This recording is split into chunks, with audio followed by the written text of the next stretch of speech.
बहुत सारे लोग कहते हैं, ओ देखो तुम्हारा देवता कैसा, जैसे समुद्र में डालते हैं, नदियों में डालते हैं, किनारे पर आ जाते हैं विग्रह, फिर कोई टूट भी जाते हैं, इधर उधर पड़े रहते हैं, फिर लोग हंसी करते हैं, देखो तुम्हारे देवता ऐसे पड़े ना। वो जो हंसी करते हैं उनको पूरा सिस्टम ही नहीं मालूम। विग्रहों में से देवता का विसर्जन हो जाता है। जैसे पूर्णाहुति करेंगे, ये आपसे चावल लेके आएंगे, गच्छ गच्छ सुर श्रेष्ठ स्वस्थानी, अपने स्थान पर, हे देवता अपने स्थान पर चले जाइए, और सारी पूजा की सामग्री लेकर विसर्जन कर देंगे। ये भारतीय पद्धति है।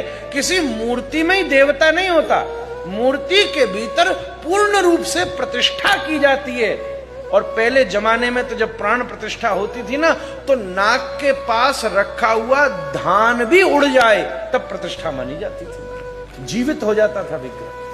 और फिर उसके बाद विग्रह में से उस प्राण का विसर्जन कर दिया जाता है। देवता आप चले जाओ, अब तो केवल वो आकार मूर्ति का रह गया जिसको हमने विसर्जित कर दिया, जल के भीतर प्रवाहित कर दिया। एक तो हम उस विग्रह का निर्माण करें जिससे प्रकृति को नुकसान नहीं हो, नहीं तो प्रकृति जिस प्रकार की विपत्ति आपत्ति इस समय लेकर आ रही है, कितनी भीषण बाढ़ है, ये प्रकृति को इनबैलेंस करने का परिणाम है। उसको बैलेंस करिए। सामान्य मिट्टी, प्राकृतिक धातुओं के द्वारा केमिकल का कम से कम प्रयोग करके विग्रहों का निर्माण करें।